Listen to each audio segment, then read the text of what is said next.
Okay, we're back to talking about panic, but this time we are going to be talking about a community panicking, not just an individual. And it turns out that communities can panic much like individuals do. And how do you know that there's been a panic? You know because the community takes what in retrospect looks like a crazy action, a blunder. And the source of this, again, is very similar to what I've talked about on an individual panic. What you have is the community gets stressed. It gets scared. Things aren't going right.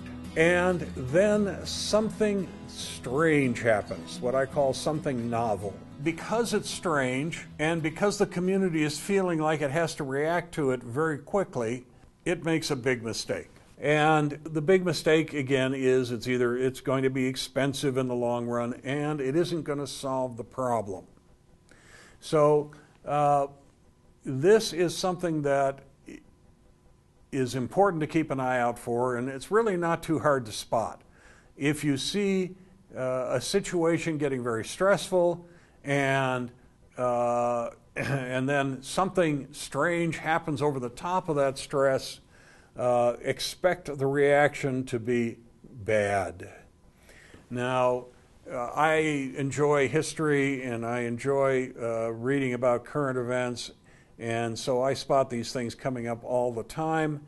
The biggest one that happened in the last decade was America's response to the 9/11 disaster. The 9/11 disaster was intensely scary, and it came on top of a recession. So America was kind of worried. We were getting through with the dot-com bust, trying to recover from that. All of a sudden, what happens? Something that has never before happened in the history of mankind. Somebody flies an airplane into a skyscraper. Not just once, but 3 times. This was just incredibly scary. And America, as a community, said, we've got to do something about this. And the reaction for the last decade has been a blunder. So what are the characteristics of a blunder? One of the first characteristics of a community blundering is a lot of people say that's the right thing to do. And they say that's the right thing to do from their heart. Okay, and again, if somebody says in your heart, you know it's right, which kind of thinking is being applied to this problem? That means that it's instinctive thinking that is being applied to the problem, not analytic thinking. And in the case of a panic, the people that are applying analytic thinking are usually what you call the cool heads. The cool heads are the ones that are saying, let's analyze this a little bit. Let's look at the ramifications.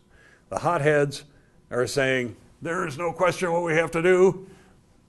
I'm applying my Stone Age thinking, revenge, or something equivalent. Okay? So this is a community that is panicking. And when the community panics, the community produces a blunder.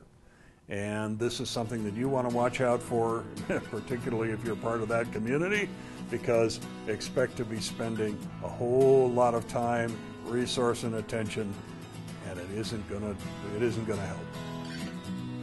And so that's a little bit about panic and blunder.